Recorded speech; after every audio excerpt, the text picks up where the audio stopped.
The White House is rolling out its infrastructure overhaul plan. The federal government plans to provide about $200 billion in new funding. The proposal also relies heavily on money from state and local governments to repair and rebuild highways, railroads, bridges, airports, seaports, and water systems. But the controversy surrounding abuse allegations involving 2 White House aides is overshadowing the plan's rollout. Rob Porter and David Sorensen have both resigned over accusations they abused their wives. So for more now, we're going to bring in Niall Stanage. He's a White House columnist for The Hill. Hey, Niall. So I had a little trouble with that name there. Spitting it out of I'm not going to even try. Sorensen. Sorensen. Thank you very much. So we have been talking about these abuse cases. A lot of controversy surrounding it. Rob Porter certainly impacting the White House. A lot of questions about who knew what when, the details of this abuse. Where are things at right now?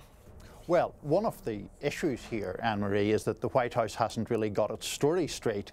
This is the major reason why this controversy is now entering its second week. We don't know what John Kelly knew exactly when. There have been differing accounts offered about all of that. And I think the second related thing is that this controversy has exposed personal tensions within the White House that had been papered over to some extent. The White House had been not quite so chaotic on the outside as it had seemed in the first few months of the Trump administration. But now we have all those internal rivalries kind of springing back out into the open once again. Now, you mentioned General Kelly a few moments ago. What does this mean for him? His response last week, of course, it was muted by the end of the week. I know the big push to save his job yesterday was made on a lot of the Sunday morning shows. But where do you see Chief of Staff John Kelly right now? Has his job been saved? His job, I think, has been saved for the moment. But he does, I think, his stature has been significantly diminished, in my view, by this controversy, because he is seen, even by some people in the White House, as not having given, frankly, an accurate account of what he knew and when he knew it, and how he acted upon learning various things about these allegations of abuse. So, you know, predicting personnel moves in the Trump White House has always been a bit of a fool's errand, but there was that effort yesterday on the Sunday shows to express confidence in Kelly. But even so, I think he is still, as I say, a diminished figure as a consequence of this. Now, what about White House counsel Don McGahn? The conversation has been about Kelly, but we know that at least a girlfriend called McGahn directly and, you know, alleged that she had been abused, and he seems to be staying out of this conversation.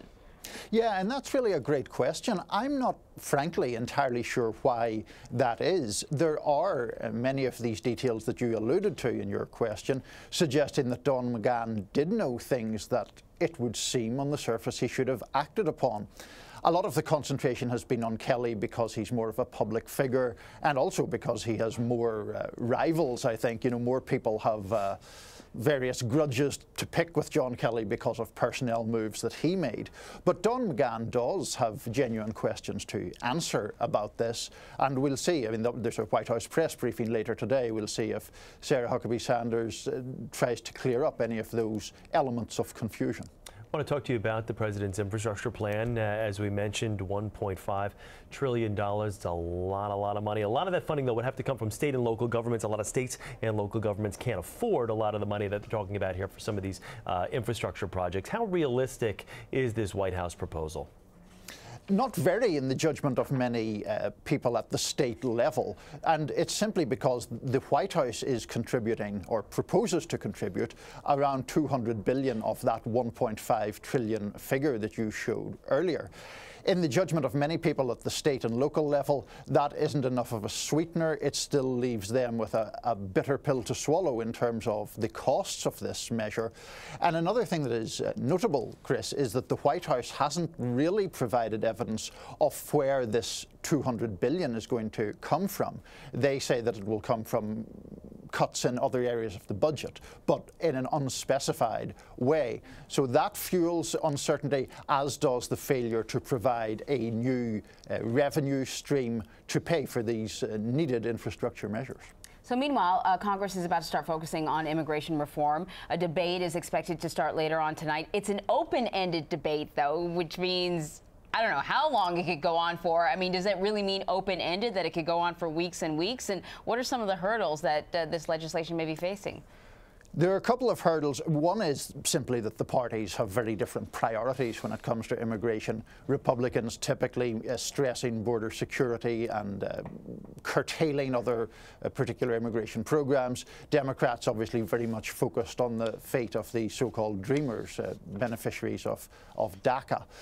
So that is one issue. The open debate is an interesting point. Mitch McConnell delivering on his promise to have such a debate. His argument being any proposal that gets to 60 votes in the Senate will be fine with him. So that's an interesting break with tradition in these matters for a start, but there are still a lot of hurdles to overcome before we get a deal that would go to the House and then to President Trump. All right, Niall Stanage, thanks so much. Good to chat with you this morning. And you.